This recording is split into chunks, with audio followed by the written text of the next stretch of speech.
Hello. Allahabad विश्वविद्यालय परिवार से जुड़े सभी सदस्यों का मनोज सर द्वारा स्वागत एवं अभिनंदन किया जा रहा है। मनोज सर द्वारा आपका जूरिस्प्रूडेंस की क्लास ली जा रही है और ये जो जूरिस्प्रूडेंस हैं शुरुआती दौर में बता दिया जाए कहाँ कहाँ आपका कंपटीशन में काम करेगा और कहाँ कहाँ जीवन में काम करेगा, तब इसको शुरुआत किया जाए। देखिए, आपका एलएलएम प्रवेश परीक्षा में ये काम करता है, फिर जे और एपीओ के इंटरव्यू में पूछा जाता है। जो लोग एलएलएम किए हैं खासकर उनसे जूरिस्प्रूडेंस से क्वेश्चन ज़्यादा पूछे जाते हैं। तत्पश्चात आपका नेट का जो एग्ज़ाम दे रहे हैं उनके लिए भी काफ़ी फायदेमंद होगा। और तत्पश्चात आपका जो यूपी सिविल जज की परीक्षा है इसमें प्री में लगभग 15 क्वेश्चन यानी कि लगभग 15 क्वेश्चन जूरिस्प्रूडेंस से पूछे जाते हैं। फिर आपका झारखंड जे मेंस में जूरिस्प्रूडेंस है यानी कि कहाँ कहाँ जूरिस्प्रूडेंस काम करेगा। तत्पश्चात आप जूरिस्प्रूडेंस पढ़कर ये जान सकते हैं कि विधि की व्याख्या कैसे की जाए, यानी कि अधिवक्ताओं के लिए भी जूरिस्प्रूडेंस आपका कह सकते हैं विधि का व्याकरण है, विधि का नेत्र है। और जूरिस्प्रूडेंस जानकर आप ये जान सकते हैं कि विधि की कैसे व्याख्या की जाए। जूरिस्प्रूडेंस का पहला लेक्चर आपका बताया गया था और जो पहला लेक्चर हमने बताया था उसमें सामान्य बातें अभी चल रही थी और सभी लोगों को सूचित किया जाता है कि अभी आपका जूरिस्प्रूडेंस की भूमिका चल रही है और 2 या 3 दिन भूमिका में लगते हैं, तब जूरिस्प्रूडेंस स्पेशली रूप से शुरू होगा। अभी आपका कुछ सामान्य बातें जानी जाती हैं शुरुआती दौर में, और वह सामान्य बातें हम बताए थे कि जूरिस्प्रूडेंस का मतलब क्या हुआ, हमने शाब्दिक अर्थ बता दिया था। तत्पश्चात हमने एक कहानी बताई थी और वह कहानी अंधे वाली बताई थी। हमने बताया था कि 5 अंधे थे और पांचों अंधों से 5 अंधे थे और इनसे पूछा गया कि हाथी को स्पर्श करिए और उनका स्वरूप बताइए। तो पहले अंधे ने पैर को स्पर्श किया था तो ये कहा था कि हाथी का स्वरूप तो खंभा जैसा होता है। दूसरे अंधे ने सूंड का स्पर्श किया था तो ये बताया हाथी का स्वरूप तो सांप जैसा होता है। तीसरे अंधे ने आपका हाथी की पूंछ को स्पर्श किया था और ये बताया था कि हाथी का स्वरूप तो झाड़ू जैसे होता है। चौथे अंधे ने हाथी का कान या ईयर स्पर्श किया था और ये बताया था कि हाथी का स्वरूप तो सूप जैसे होता है। और पांचवें अंधे ने हाथी के स्टमक यानी कि पेट को स्पर्श किया और ये कहा कि हाथी का स्वरूप तो हौदा जैसा होता है। इसी पर आपका जूरिस्प्रूडेंस का बेस बनाना है, जूरिस्प्रूडेंस का आधार बनाना है। देखिए, इस कहानी से ये अर्थ हमने निकाला था कि जाकी रही भावना जैसी प्रभु मूरत देखी तिन तैसी। जो उदाहरण आपका रामायण में ये जो सूक्ति है आपका वाक्य है, इस वाक्य का अर्थ जाना जाता है। इसका मतलब ये हुआ कि जिस व्यक्ति की जो भावना रहती है वह भावना वह वस्तुओं को उसी भावना से देखता है। विधि की परिभाषा को लेकर भी विद्वानों में एक राय नहीं है। जो विद्वान विधि के जितने अंग को देखे या जितने अंग को स्पर्श किए उसी को ला मान लिए। तो पहला आता है जिस प्रकार पहले अंधे ने हाथी के पैर को स्पर्श किया और ये कहा कि हाथी का जो पैर है आपका ये खंभा जैसा है, अतः उसने ये कहा कि हाथी खंभा जैसा होता है। उसी प्रकार विधि को परिभाषित करने वाले विद्वानों का जो पहला वर्ग है, सबसे प्राचीन वर्ग है, उसको आपका वह भगवान को देखता है, गॉड को देखता है, अल्लाह को देखता है और ये कहता है कि विधि क्या है, तो जो अल्लाह या गॉड या भगवान ने कानून बना दिया वही विधि है। और इस स्कूल को, इस विचारधारा को, इस स्कूल को हम कहते हैं प्राकृतिक विचारधारा, प्राकृतिक विचारधारा या आपका नेचुरल स्कूल या नैसर्गिक स्कूल। ये मैं कल आपका बताया था। अब आगे बढ़ा जाए। जो ये प्राकृतिक विचारधारा थी, इसका यह आपका तत्पश्चात अगले अंधे पर आया जाए। दूसरे अंधे को ये कहा गया कि आप हाथी को स्पर्श करिए और उसका स्वरूप बताइए। दूसरे अंधे ने हाथी के सूंड को स्पर्श किया और ये कहा कि हाथी का स्वरूप तो स्नेक या सांप जैसे होता है। सेम इसी प्रकार विद्वानों का कुछ वर्ग ऐसा है जो फैशन, कस्टम या यूजेज को ही कानून मानता है। इस वर्ग का नाम दिया गया हिस्टोरिकल स्कूल या ऐतिहासिक विचारधारा। ऐतिहासिक विचारधारा या हिस्टोरिकल स्कूल, यानी कि जिस प्रकार दूसरे अंधे ने हाथी के, अर्थात हिस्टोरिकल स्कूल अब हम देखते हैं, यानी कि आपका दूसरा अंधे के आधार पर हम कहानी को सेट करते हैं। जहाँ तक हिस्टोरिकल स्कूल की बात है, ऐतिहासिक विचारधारा की बात है, ऐतिहासिक विचारधारा वालों का थीम क्या है या मुख्य विशेषता क्या है और इसका जन्म कहाँ हुआ और कौन जन्मदाता था, ये क्वेश्चन ज़्यादा बनता है। तो आइए इसको अच्छे से देखिए। ऐतिहासिक विचारधारा का जन्म आपका जर्मनी में हुआ, ये क्वेश्चन आता है। इसकी जो फादर थे या पिता थे वह सेवनी थे, ये भी क्वेश्चन आ चुका है। सेवनी महोदय कोडिफिकेशन या संहिताकरण के विरोधी थे और इन्होंने ये कहा कि जो समाज में फैशन है, जो समाज में कस्टम है और जो समाज में यूजेज है, यानी कि जो समाज में प्रचलन है, जो समाज में प्रथा है, जो समाज में रूढ़ है, वही विधि है। अर्थात यह विचारधारा यानी कि हिस्टोरिकल स्कूल वाले विद्वान विधि को परिभाषित करते हुए ये बताते हैं कि जो समाज में आपका चलन, यानी कि जो समाज में ये चलन है, यानी कि फैशन है, और ये जो प्रथा है और ये जो यूजेज यानी कि रूढ़ है, यानी कि जो समाज में ये तीनों है, यही आपका कानून माना जाएगा। अब ये समस्या यहाँ उत्पन्न होती है कि ऐतिहासिक विचारधारा का थीम क्या है। तो इस विचारधारा का थीम ही यही है कि विधि बनाई नहीं जाती बल्कि विधि पाई जाती है। यानी कि ये क्वेश्चन पिछली बार आपका जे में भी, यूपी जे में आ चुका है कि किस विचारधारा का थीम है कि विधि बनाई नहीं जाती बल्कि पाई जाती है। तो आपका जवाब रहेगा ऐतिहासिक विचारधारा का थीम है।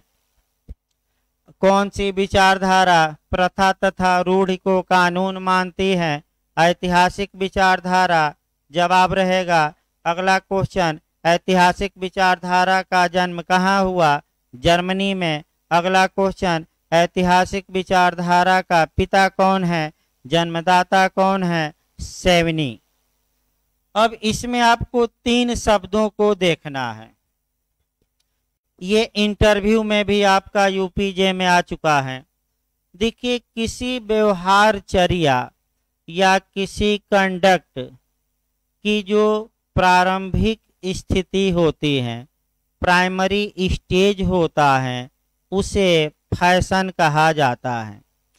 जब ये फैशन कुछ सालों तक चलता रहता है तो ये फैशन कन्वर्ट हो जाता है कस्टम में या प्रथा में, और जब ये प्रथा स्मरणातीत हो जाती है, यानी कि किसी व्यक्ति को ये पता ही नहीं है कि यह फैशन कब से चला आ रहा है, तो यही फैशन आपका यूजेज या रूढ़ि कहलाता है। अब चलन को विधि नहीं माना गया है, लेकिन जो ये प्रथा और रूढ़ि है, यानी कि जो कस्टम और यूजेज हैं, उसको कानूनन विधि माना गया है। अगला पॉइंट आपका इंटरव्यू के लिए देखना है, जो पूछा गया था कि कस्टम और यूजेज में अंतर क्या है, यानी कि प्रथा और रूढ़ि में अंतर क्या है। ये अंतर अच्छे से याद रखना है। प्रथा और रूढ़ि दोनों प्राचीन होती हैं, दोनों विधि का बल रखती हैं, लेकिन जो मुख्य अंतर है वह समय का अंतर है। प्रथा स्मरणातीत नहीं होती, जबकि रूढ़ि स्मरणातीत होती है। फिर एक बार समझिए, प्रथा स्मरणातीत नहीं होती, जबकि रूढ़ि स्मरणातीत होती है। आइए एक उदाहरण से हम देखें, और वह उदाहरण हिंदू लॉ का हम देखते हैं 7 स्टेप का, यानी कि सप्तपदी का उदाहरण देखा जाए, यानी कि हिंदू लॉ में जो ये विवाह के समय पवित्र अग्नि के समक्ष जो 7 स्टेप होता है, सप्तपदी होता है, उसका उदाहरण हम चलन, प्रथा और रूढ़ि पर सेट कर रहे हैं। देखिए, सबसे पहला व्यक्ति कोई होगा जो पवित्र अग्नि के समक्ष मंत्रोच्चार होते हुए आपका 7 फेरे लेते हुए मैरिज किया होगा, और आप जैसे लोग उस समय होंगे, यानी कि आप जैसे लोग उस समय होंगे, बाराती गए होंगे और बारात में गए होंगे और वहां देखे होंगे अपनी आंखों से कि इस प्रकार विवाह हो रहा है। तो लोग जो बारात में गए थे वह अपने गांव गए और अपने अपने गांव में इस बात को रायता की तरह फैलाए होंगे, यानी कि जिस प्रकार रायता फैलता है, इस कहानी को, इस प्रथा को रायता की तरह फैलाए होंगे, और देखा देखी इस तरीके से समाज के तमाम लोग विवाह करने लगे। तो जब 100 साल, 2 साल, 3 साल बीत गया और ये आपका ऐसे विवाह होने लगा, तो ये जो फैशन है, अब ये फैशन न रहकर किस में कन्वर्ट हो गया? आपका कस्टम में। और जब यही कस्टम स्मरणातीत हो गया, यानी कि किसी व्यक्ति को ये पता ही नहीं है कि ये जो 7 स्टेप का मामला है ये कब से चला आ रहा है, बस लीक पर गाड़ी चल रही है, यानी कि परंपराओं का हम पालन कर रहे हैं। तो ऐसी दशा में वहीं अब जो प्रचलन था या चलन था, अब ये प्रथा बना था, और ये प्रथा अब किस में कन्वर्ट हो गई? रूढ़ि में, यूजेज में। अब हमें अगले पॉइंट पर ये आना है कि ये जो प्रथा और रूढ़ि है ये समाज ही बनाता है, समाज ही इसका पालन करता है। तो आखिर क्यों लोग समाज के लोग क्यों इसका पालन करते हैं, इसके पीछे दबाव किसका रहता है, ये भी क्वेश्चन जे में आ चुका है कि प्रथा के पीछे दबाव किसका है, यानी कि प्रेशर किसका है, सेंसन किसका है, शास्ति किसकी है, अनुशास्ति क्या है, क्यों लोग पालन करते हैं। क्योंकि अगर लोग प्रथा और रूढ़ का पालन नहीं करेंगे तो ऐसी दशा में जो ये सोसाइटी है, जो समाज है, इन्हें दंडित करेगा। यानी कि कुल मिलाकर समाज के भय के कारण ही लोग इन प्रथाओं और रूढ़ियों का पालन करते हैं। अगला क्वेश्चन ये आया जो पूछा भी गया था, अभी बिहार जे में भी पूछा गया था, कई जगह पूछा गया है कि क्या ये जो प्रथा और रूढ़ी है, क्या इसे हमारा संविधान या हमारा कॉन्स्टिट्यूशन ला मानता है कि नहीं। तो हमारी भारतीय संविधान या हमारे इंडियन कॉन्स्टिट्यूशन के आर्टिकल 13(1)(a) में, नहीं 13(3)(a) में, हमारे भारतीय संविधान के अनुच्छेद 13(3)(a) में विधि को बताया गया है और विधि के अंतर्गत 8 बातों को समाहित किया गया है और इन 8 बातों में 2 बातें आपका कस्टम और यूजेज लिखी गई हैं, यानी कि 2 बातें प्रथा और रूढ़ लिखी गई हैं। इसका मतलब ये हुआ कि हमारा भारत का संविधान भी प्रथा और रूढ़ को ला मानता है और आपका किस अनुच्छेद में स्पष्ट रूप से इसे ला के रूप में मान्यता दी गई है, तो वह अनुच्छेद है अनुच्छेद 13(3)(a). इस प्रकार आपका जो प्रथा और रूढ़ है आपका हिंदू लॉ में भी मिलेगा, इसके बाद मुस्लिम लॉ में हम बताएंगे, फिर आपका अभी बिहार जे में पूछा भी गया था एपीओ में कि इंडियन एविडेंस एक्ट के किन किन धाराओं में कस्टम और रूढ़ को मान्यता दी गई है, तो वो भी हम आगे चलकर बताएंगे। यानी कि जब भी आगे हम कोई स्कूल पढ़ाएंगे तो उस स्कूल की विचारधारा और भारत में और वर्ल्ड में उस स्कूल को कहाँ कहाँ कानून में मान्यता दी गई है वह हम डिटेल में बताएंगे। आइए ये दूसरे विद्वान हो गए, तीसरा देखा जाए। चूंकि 5 अंधों की कहानी पर मैं मामला सेट कर रहा था, तीसरे अंधे से कहा गया कि हाथी को स्पर्श करो और उसका स्वरूप बताओ, तो उस अंधे ने हाथी के आपका पूंछ को स्पर्श किया था और ये बताया था कि हाथी का स्वरूप तो झाड़ू जैसे होता है। उसी प्रकार विधि के विद्वान जो हैं उनका एक वर्ग ऐसा है जो सावरेन को ही देखते हैं, संप्रभ को ही केवल देखते हैं, और जो तीसरी विचारधारा आई वह एनालिटिकल स्कूल।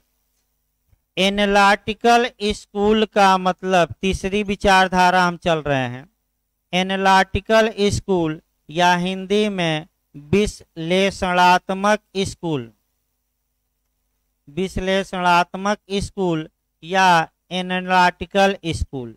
विश्लेषणात्मक स्कूल का थीम क्या है, थीम जरूर याद रखिए और यहाँ से भी कंपटीशन में एक क्वेश्चन बनता है। देखिए जो ये विधि के विद्वानों का तीसरा वर्ग है वह न तो भगवान को देखता है न समाज को देखता है, बल्कि एक लाइन में ये देखता है कि जो ये ला होता है वह संप्रभु या सावरेन द्वारा बनाया जाता है। और जॉन ऑस्टिन ने आपका ये कहा था कि law is the command of sovereign, यानी कि विधि संप्रभु का समादेश है। Law is the command of sovereign, यानी कि जो ये विधि हैं, लॉ हैं, ये क्या है, तो ला संप्रभु का समादेश है, यानी कि law is the command of sovereign. इनका थीम क्या है देखिए, आपका पहले इनकी उत्पत्ति बता दिया जाए। विश्लेषणात्मक विचारधारा की उत्पत्ति पूछा जाता है किस देश में हुई, तो आपका जवाब रहेगा इंग्लैंड में। ये क्वेश्चन आ चुका है आपका जे में, तो एक बार 1-2 क्वेश्चन आ गया था। ऑस्टिन से कम एक या अधिकतम 2 क्वेश्चन बनते हैं, लेकिन आइए एक करके चला जा, अभी सामान्य बातें ही चल रही हैं।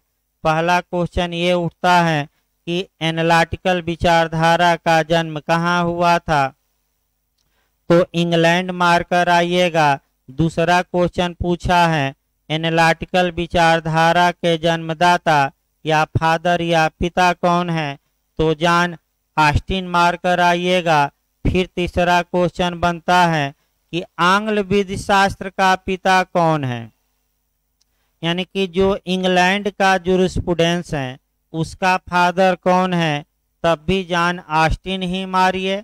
फिर आपका क्वेश्चन बनता है कि किसने ये कहा था कि law is the command of sovereign, विधि संप्रभु का समादेश है, तब भी जॉन ऑस्टिन मारना है। फिर आपका क्वेश्चन बना है कि ऑस्टिन के अनुसार संप्रभुता कितने प्रकार की होती है, 2 प्रकार की, और आपका समादेश भी 2 प्रकार का होता है, एक निगेटिव और दूसरा पॉजिटिव। ये भी क्वेश्चन आ चुका है। फिर क्वेश्चन आता है कि ऑस्टिन ने संप्रभुता का सिद्धांत किससे एडाप्ट किया, तो हाब्स बताया जाएगा आगे। फिर एक बार देखिए, जॉन ऑस्टिन ने सॉवरेनिटी का सिद्धांत किससे अपनाया, किससे प्रभावित होकर दिया, तो हाब्स मारिएगा। और यहीं अगर पूछ दे कि विधि का सिद्धांत किससे प्रभावित होकर दिया, तो ब्लैक स्टोन मारना है। ये 2 क्वेश्चन पूछे जाते हैं। अब थीम देखिए, विधि संप्रभु का समादेश है, इसी थीम को चला जाए।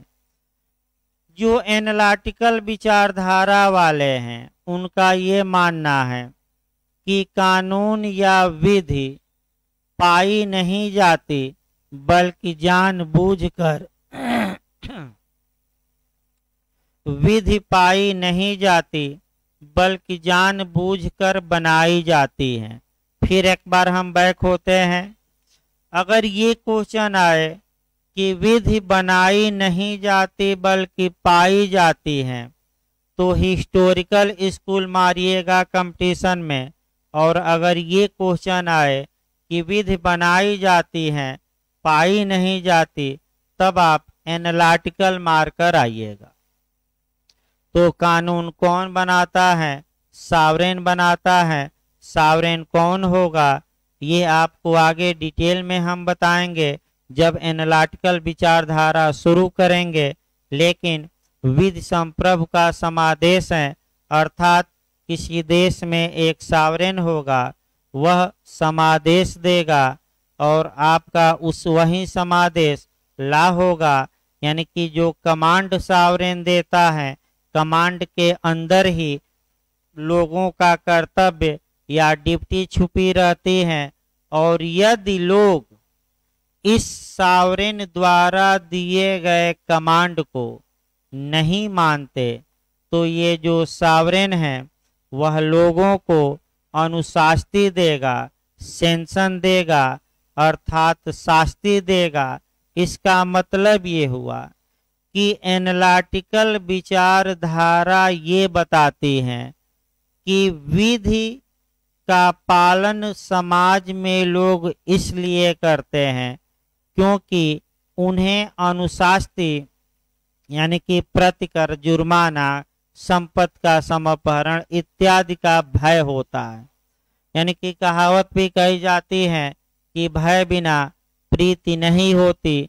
तो ये विचारधारा इसी थीम पर आधारित है कि आपका ये विचारधारा इसी थीम पर आधारित है कि लोगों को भय दिखाया जाए और तब लोग कानून का पालन करेंगे, और जो लोग कानून का पालन नहीं करते उन्हें संप्रभु द्वारा दंडित किया जाए।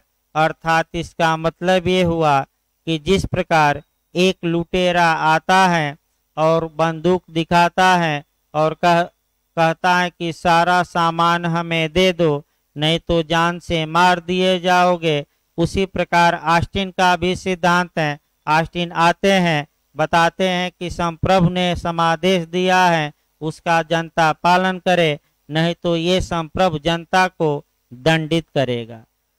इस अर्थात इसका मतलब ये हुआ कि मनोवैज्ञानिक यानी कि मेंटल प्रेशर, अर्थात इसका मतलब ये हुआ कि मानसिक दबाव डाला जाए भय का, और भय का मानसिक दबाव डालकर कानून का पालन कराया जाए। ऑस्टिन के आलोचक भी तमाम हैं, आपका इसमें कोई शक नहीं है। जैसे मैं भी पढ़ा रहा हूँ तो मेरे भी आलोचक तमाम हैं, समर्थक भी होंगे, आलोचना करने वाले भी होंगे, लेकिन आलोचनाओं से भयभीत नहीं हुआ जाता। यहाँ आलोचनाओं से कुछ सबक लिया जाता है। अगर आलोचना स्वस्थ है, आपका उचित है, तो आलोचना को मुझे स्वीकार करने में कोई समस्या नहीं होती, और आलोचना को देखते हुए मैं अपने पढ़ाने की स्टाइल को तुरंत चेंज करता हूँ, इसमें कोई शक शुबहा नहीं है। आइए देखा जाए, इनके आलोचना में प्रोफेसर एलन का ज़्यादा कोटेशन आता है। प्रोफेसर एलन ये कहते हैं कि ऑस्टिन विधि शास्त्र में ताड़ का वृक्ष है। ऑस्टिन विधि शास्त्र में ताड़ का वृक्ष है, तरकुल का। इसका मतलब ये हुआ कि आपका जैसे कि ताड़ का वृक्ष होता क्या है, बहुत लंबा होता है और उसमें आपका बहुत फल दूर लगते हैं और छाया भी नहीं देता। तो एलन कहते हैं कि ऑस्टिन बहुत बड़ी बड़ी डींगे हाँकता है, लेकिन धरातल पर वह दिखाई नहीं देता।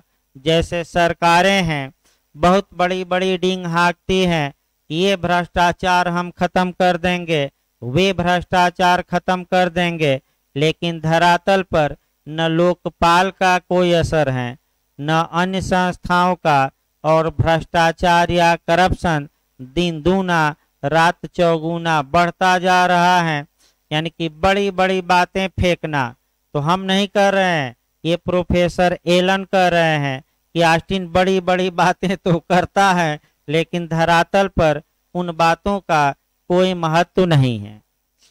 ये विद्वानों का तीसरा वर्ग हमने बताया। आइए विद्वानों का चौथा वर्ग चला जाए। जो विद्वानों का चौथा वर्ग है वह सोशलिस्ट थ्योरी है, यानी कि सामाजिक विचारधारा। सोशलिस्ट थ्योरी या सामाजिक विचारधारा या सोशलिस्ट स्कूल। अब आइए समाज शास्त्री विचारधारा क्या कहती है। समाजशास्त्री विचारधारा के जो फादर पूछे जाते हैं, पिता पूछे जाते हैं, वह जो है आपका कह सकते हैं कि रुडोल्फ वान इहरिंग है। रुडोल्फ वान इहरिंग पूछा जाता है।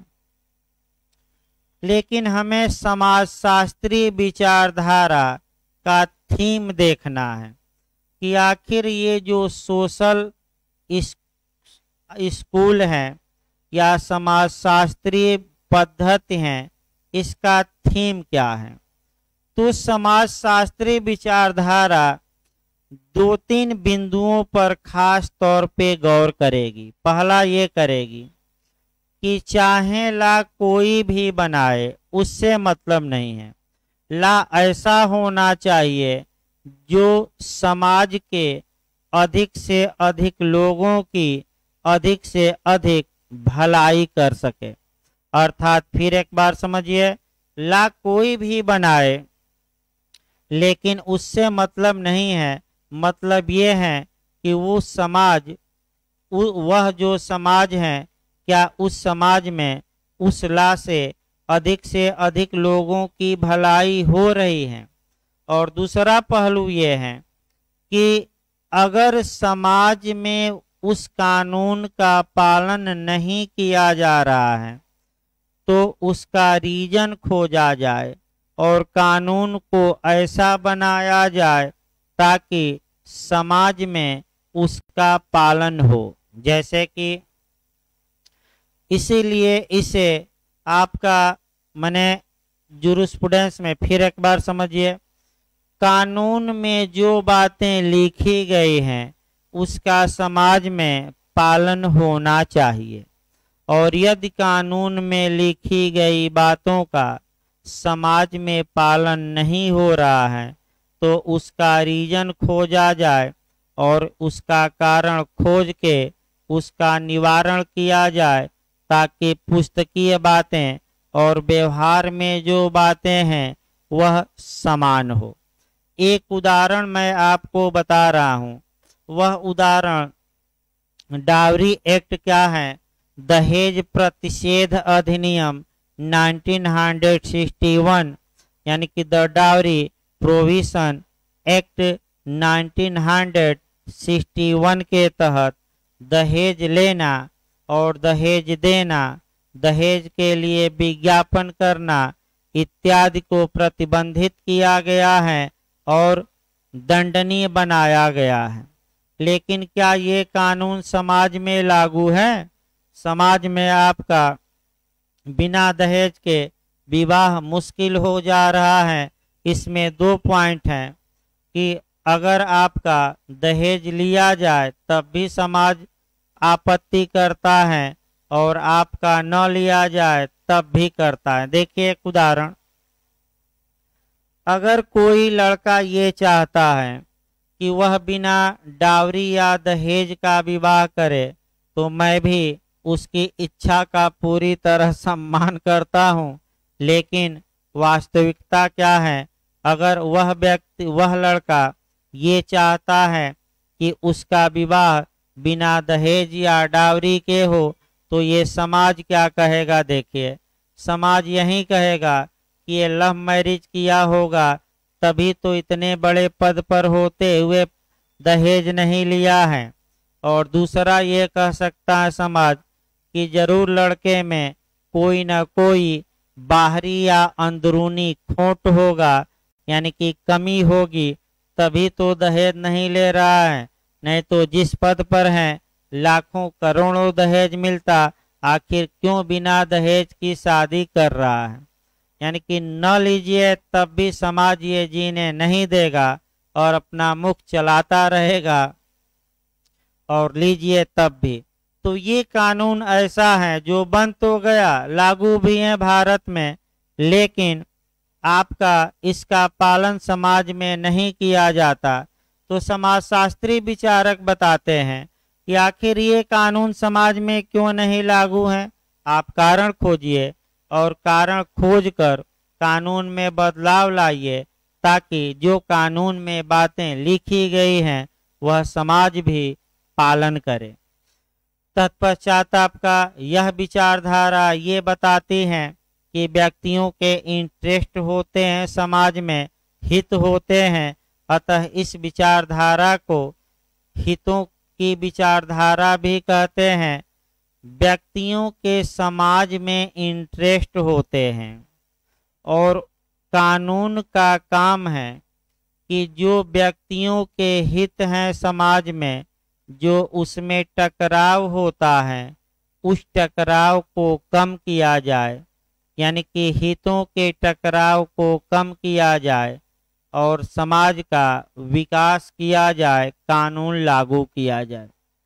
यहाँ एक दो उदाहरण इंटरव्यू में बना था, वह ये बना था कि रास्को पाउंड ने जो सोशल इंजीनियरिंग का सिद्धांत दिया था और मायावती जी के सोशल इंजीनियरिंग में क्या अंतर है। तो रास्को पाउंड ने ये कहा था, एक उदाहरण मैं बता रहा हूं, सामाजिक अभियांत्रिकी के तहत ये कहा था कि जिस प्रकार एक नदी है और इंजीनियर एक आता है और नदी के दोनों किनारों से उठाकर पुल बनाता है, इससे होता क्या है कि नदी के उस पार के लोग इस पार और इस पार के लोग उस पार आसानी से आ जा सकते हैं और मेल मिलाप होता है लोगों का। उसी प्रकार समाज है, समाज में भिन्न भिन्न व्यक्ति हैं, उनका हित भी भिन्न भिन्न व्यक्ति है, भिन्न भिन्न है, और कानून ऐसा बनाया जाए जो हितों के टकराव को कम से कम करे और लोगों का या समाज का क्या हो, विकास। मायावती जी ने एक बार अच्छे से इसका यूज राजनीति में किया था, और जो आपका अपर वर्ग और लोअर वर्ग में जो हितों का टकराव था, मायावती जी ने दोनों वर्गों को एक प्लेटफार्म पर ला दिया, यानी कि हितों के टकराव को कम किया। तो दोनों वर्ग के लोगों ने मायावती जी को वोट दिया और वह मुख्यमंत्री बनी थी। तो यही पूछा गया था इंटरव्यू में उस समय, सोशल इंजीनियरिंग। इस समय आपका मोदी जी भी सोशल इंजीनियरिंग की बात करते हैं, सामाजिक अभियांत्रिकी की, जो अपर वर्ग लोअर वर्ग का जो हितों में टकराव है, इस टकराव को कम करने के लिए इन्होंने SC/ST एक्ट में संशोधन भी किया और अपर वर्ग के लिए 10% आर्थिक रूप से पिछड़ों को रिजर्वेशन भी दिया। ये शुद्ध रूप से आपका जो समाजशास्त्री विचारधारा है, इसमें सोशल इंजीनियरिंग है, उसी की देन है। यानी कि सोशल इंजीनियरिंग राजनीति में भी अपनाई जाती है और समाज में भी। अंतिम जो विद्वानों का वर्ग है वह देखा जाए, ताकि आज भूमिका समाप्त हो तो कल से जूरिस्प्रूडेंस को आगे बढ़ाया जाए, क्योंकि अभी आपका भूमिका चले थीम बताया जा रहा है कि विधि क्या है। इस बारे में विद्वानों का एक मत नहीं है, जो भिन्न भिन्न मत हैं उसी आधार पर विचारधाराएं बन गई। अंतिम हम देखते हैं, फिर अंधों की कहानी पर बैक होइए। जिस प्रकार लास्ट जो अंधा था, हुआ कि स्पर्श करिए स्वरूप बताइए, उसने हाथी के पेट को स्पर्श किया और उसका स्वरूप बताया कि हाथी तो हौदा जैसा है। उसी प्रकार कुछ न्यायाधीश, ज्यादातर न्यायाधीश हैं, कुछ विद्वानों का मत ये है कि जो कानून है ये न्यायपालिका बनाती है। यानी कि विधि आपका पूछा गया था, आपका ये फिर बता दिया जाए, यूपीजे में ये क्वेश्चन आ चुका है और ये क्वेश्चन ये आया है कि न्यायालयों द्वारा उत्पन्न विचारधारा कौन है या न्यायाधीशों द्वारा उत्पन्न विचारधारा कौन है। तो आपका जवाब रहेगा रियलिस्ट थ्योरी। रियलिस्ट थ्योरी का मतलब ये हुआ यथार्थवादी,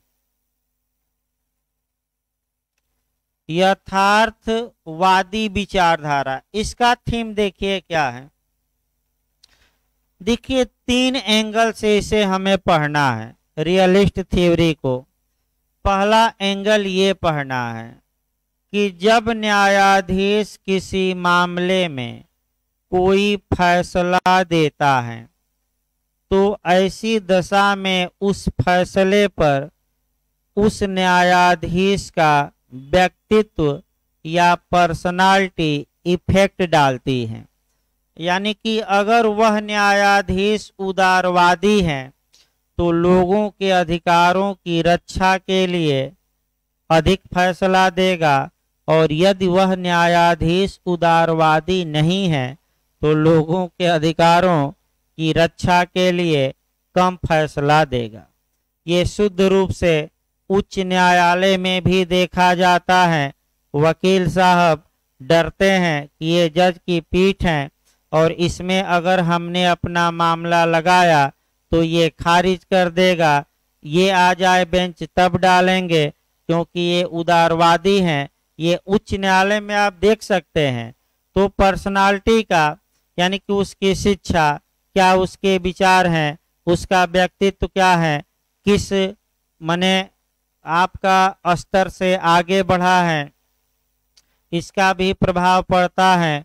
यानी कि जो लोग गरीबी से उठे हैं वे गरीबों का ध्यान रखेंगे, और जो लोग अमीर थे और बन गए आपका जज, वे लोग कम गरीबों का ध्यान रखेंगे, इसमें कोई शक नहीं है।